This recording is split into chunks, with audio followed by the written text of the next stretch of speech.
I finally got a permanent residency! Yay! So in this video, I would like to share with you about my process and timeline of my midwifery journey and permanent residency in Australia. I just waiting and waiting and waiting for the invitation from Home Affairs. So here's my point breakdown. So I got an overall say money is really important. Hello everyone, welcome back again to my channel. You are with me again, Julia. If you don't know me, I am an overseas qualified midwife that migrated to Australia. I create this channel to share with you guys of how to become a midwife in Australia. Feel free to check out in the link at the top here, so I create a midwifery playlist for you as well. Few months ago, I received a golden email from Home Affairs that I finally got a permanent residency! Yay!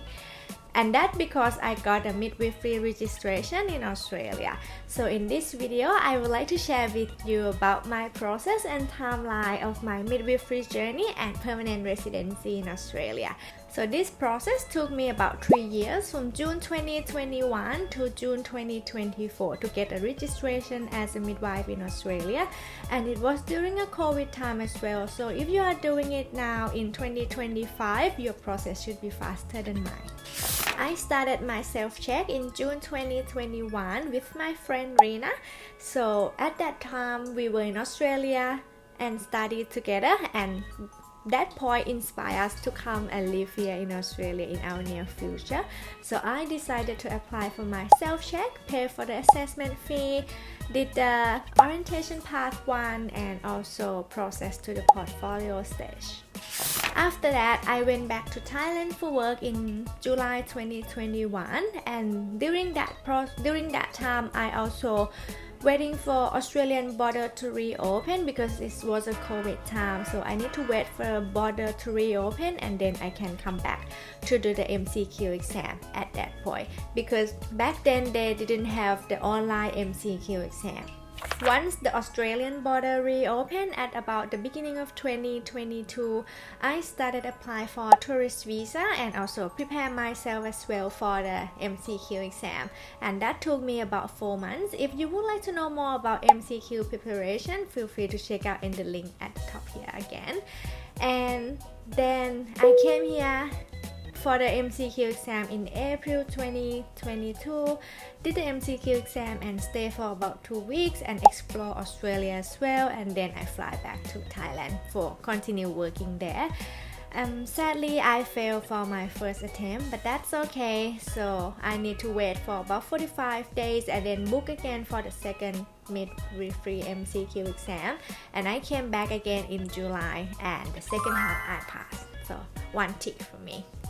At the end of 2022, I decided to apply for a work and holiday visa because I was less than 30 years old at that point, and I was eligible for that. So once that visa was granted, so I decided to quit my job in Thailand from February 2023 and fly to Australia in March 2023. And then so at that point, I can live and work in Australia legally, and I can also prepare myself for the OSCE exam as well. So after I arrived in Australia in March 2023, I decided to prepare myself for the OSCE exam without doing any work, and I did my first OSCE exam in April 2023, and sadly I was failed at that time. But that's okay. So I decided to apply for a job. It's mostly in a hospitality, so then I can earn some money and save for the next OSCE exam. And then I did my second OSCE exam in August 2023.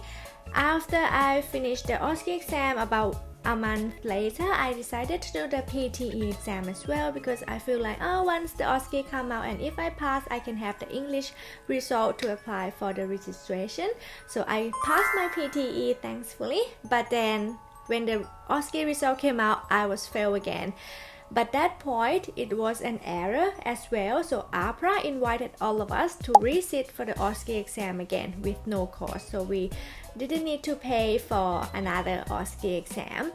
So I applied for that, and I sit for the third OSCE exam in April 2024, and thankfully I passed.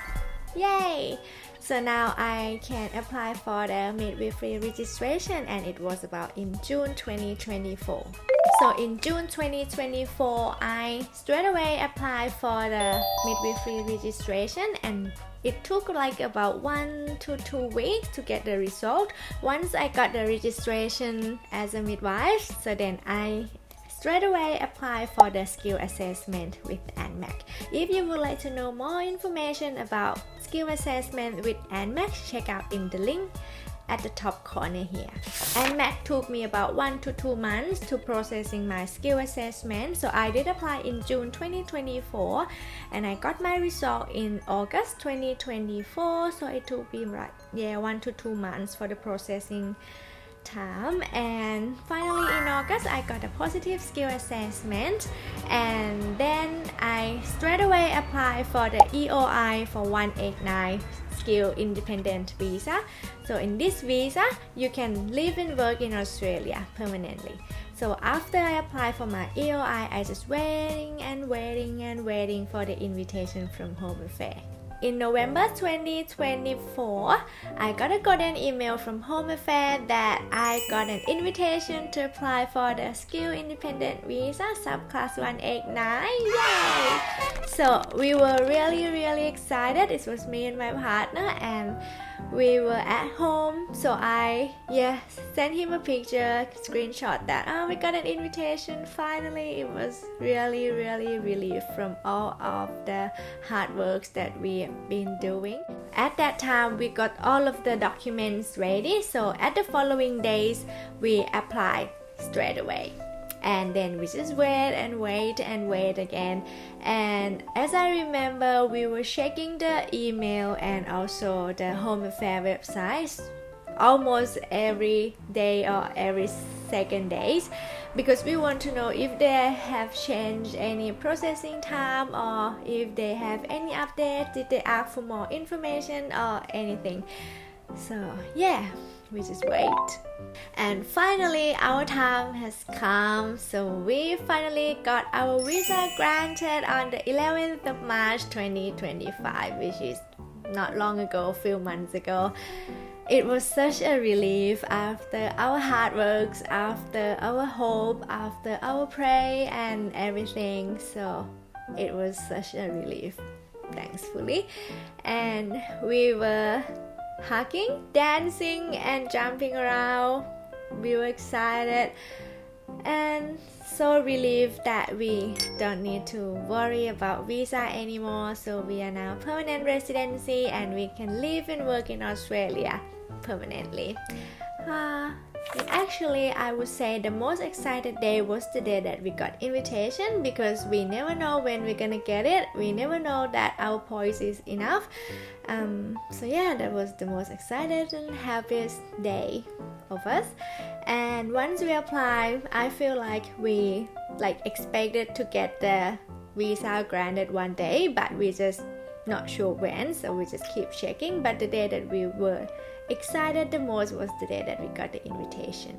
Alright, and I would like to also share about my points breakdown as well. If you are interested applying for the skill independence visa or other skill visa as well, so here's my point breakdown. So I got an overall of 75 that I got the invitation. I got 30 points from my age. I got 10 points from my English, the PTE one.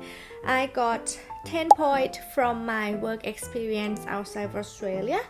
I got 15 points from my qualifications, which is the bachelor degree, and I got 10 points from my partner English and his positive skill assessment.